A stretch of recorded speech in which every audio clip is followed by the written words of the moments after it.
di announce atau di launching oleh Bank Indonesia bersama industri pada tanggal 17 Agustus tahun 2019, pergerakan transaksi kris mengembirakan. Sebagai contoh di tahun 2022 saja, ada sekitar 1 miliar transaksi, ya, di mana nilainya lebih dari 100 triliun. Ini menunjukkan kurang dari 1,5-2 triliun, 2 tahun, tapi sudah luar biasa kenaikannya.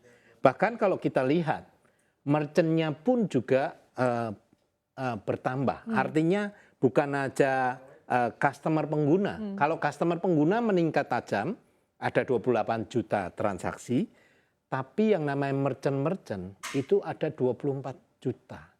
Ini menunjukkan satu optimisme. Mungkin terasa kok masih kecil ya 100 triliun. Karena bisa dimaklumin kebanyakan pengguna daripada kris itu untuk transaksi-transaksi yang kecil. Transaksi harian ya Pak transaksi harian, beli nasi padang gitu ya, ya kopi ya. Semuanya sekarang sangat nyaman sekali. Hanya dengan handphone ya yang di dalamnya sudah ada aplikasi kris gitu. Jadi ini menunjukkan satu pergerakan yang luar biasa dan bagusnya tidak perlu harus misalkan kalau saya punya aplikasi dari X maka QR-nya harus X, tidak. Apa saja yang ada di QR bisa di-scan. Dan bisa dibayarkan. Betul.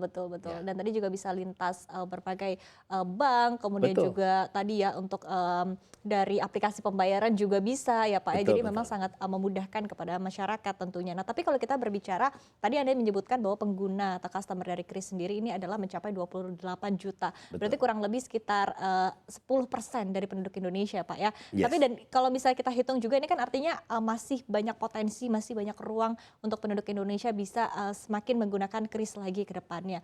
Strategi yang dilakukan seperti apa Pak untuk upaya pengembangan penggunaan dari kris ini?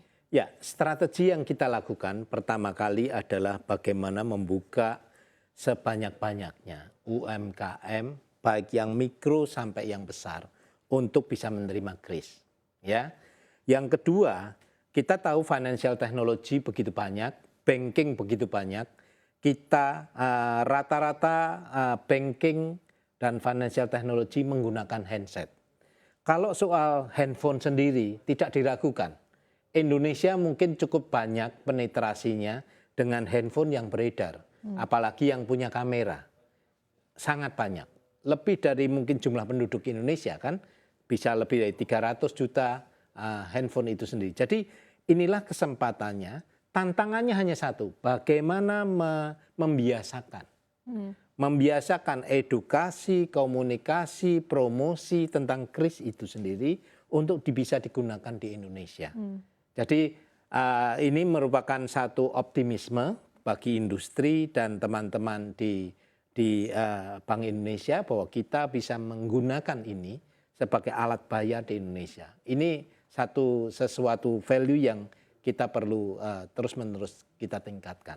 Oke, tadi dengan literasi, edukasi dan juga membiasakan masyarakat ya Pak ya untuk menggunakan kris. Tapi dari sisi itu dari sisi konsumen, tapi kalau dari sisi merchant sendiri begitu Pak, seperti apa sih sebetulnya strategi yang dilakukan untuk terus bisa meningkatkan merchant itu sendiri Pak? Ya, untuk meningkatkan merchant sebetulnya kita itu memberikan banyak sekali pilihan. Ya.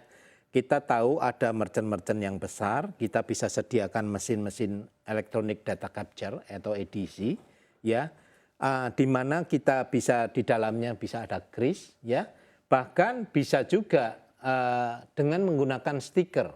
Jadi cukup stiker yang bisa ditempel, ya, setelah merchant tersebut apply sebagai untuk menerima kris, gitu. Nah. Bukan hanya kita di Indonesia ada kris statik, yaitu QR-nya sudah pasti, tapi ada juga kris dynamic yang bisa diproduksi oleh mesin edisi. Bukan hanya krisnya berada di merchant, bahkan sekarang sudah mampu kita yang menerbitkan krisnya itu ada customer. Tinggal datang ke merchant, scan QR saya. Ya, tren di luar negeri sudah ada dan Indonesia punya kemampuan tapi baru start. Ya, dengan adanya kris ini static, dynamic dan juga customer present mode itu akan menambah ramai penggunaan kris. Selain itu kami juga mencatat ke depan juga ada kris untuk transfer peer to peer. Artinya saya bisa minta transfer dengan QR saya, ya, termasuk juga bisa store tunai, tarik tunai di ATM. Oke, kalau transfer memang sudah ada ya Pak ya tampaknya Ada, ya? iya. Betul ya? Jadi sudah ada.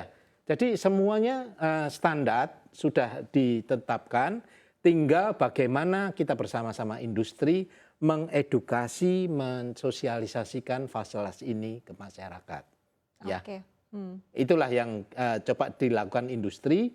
Tentunya butuh kebersamaan, ya, butuh dukungan terutama dari Bank Indonesia supaya terus-menerus kita dapat memperluas penggunaan kris di Indonesia. Oke, baik. Pak Santoso, kalau kita lihat begitu kan penggunaan kris juga tadi seperti yang disampaikan juga memang cenderung digunakan sehari-hari dan kita bisa melihatnya di berbagai tempat begitu sudah ada untuk penggunaan kris ini sendiri mulai dari mall, kemudian juga dari toko-toko yang ada dan di satu sisi juga bahkan di pasar tradisional, Pak. Ini kita ketahui juga bahwa dari Bank Indonesia juga terus mendorong penggunaan dari pasar-pasar siap kris juga begitu, Pak. Tapi sejauh ini mungkin evaluasinya untuk ini seperti apa, Pak? Khusus untuk di pasar tradisional. Pasar tradisional menarik, ya, karena kebanyakan pada sibuk dengan transaksi, ya, sehingga memang lebih banyak kris yang bersifat stiker atau statik. Itu mudah, ya, begitu di-scan, setelah di-scan dibayar, langsung muncullah notifikasi. Bentuknya biasanya dengan notifikasi bunyi, ya, ting gitu, dan dilihat, oh ya cocok gitu, barang diserahkan. Jadi kebanyakan justru dari tadi 24 juta merchant, kebanyakan adalah UMKM khususnya untuk mikro. Ya, mikro. Termasuk di pasar tradisional ya, Pak? Termasuk pasar tradisional. Itu mungkin mencapai hampir 65-70%. Oh, iya, cukup besar ya Pak cukup ya besar, angkanya? Ya. cukup besar. Ya. Oke, artinya edukasinya juga memang sudah masuk hingga Sudah ke para masuk. pedagang di pasar tradisional dan juga para pembeli di sana ya Pak ya? Karena kita, industri kita itu untuk range yang dari market yang tinggi sampai kepada pasar tradisional.